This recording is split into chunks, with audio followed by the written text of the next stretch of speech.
Good morning, students. Today we are going to study motions of the earth, that is, rotation and revolution. Before we start the chapter, let us look at the contents of the class. First, I'll check your previous knowledge.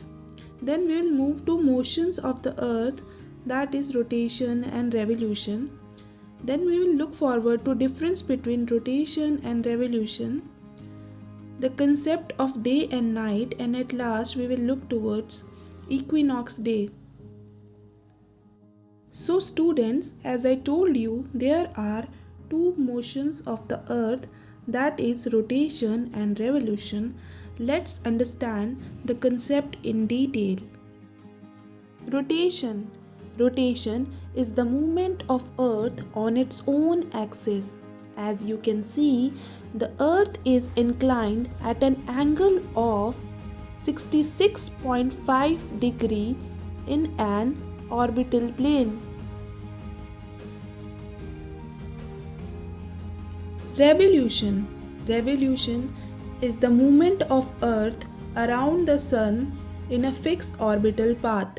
It takes approximately 365 days to complete one revolution. Now we will look forward to difference between rotation and revolution. Rotation basically means to turn and revolution basically means to go around.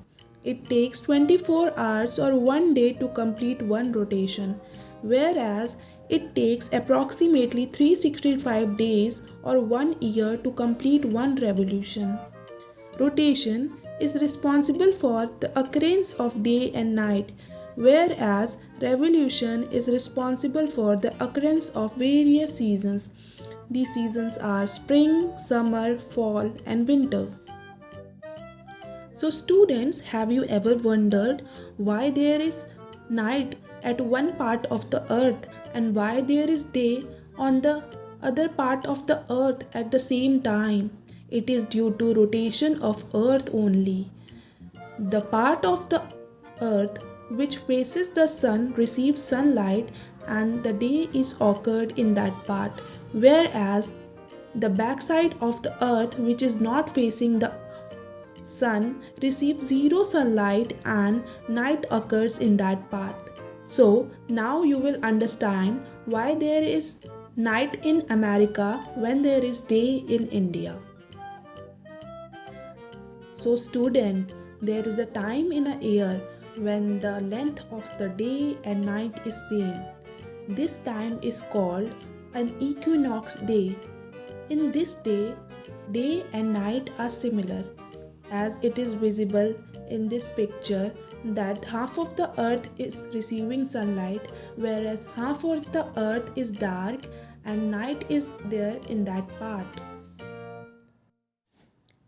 So students, in today's class we studied what is rotation, what is revolution, difference between rotation and revolution, the concept of day and night, and what is equinox day. I hope you have understood all the concepts. Now moving forward to the homework part. For homework part, there is a very interesting activity. You all have to watch this poem by Mr. Parr. It is a beautiful poem expressing the concept of day and night. I hope you all will watch it and try to learn it also. In the next class, I will ask you all to recite this poem. Thank you so much, students.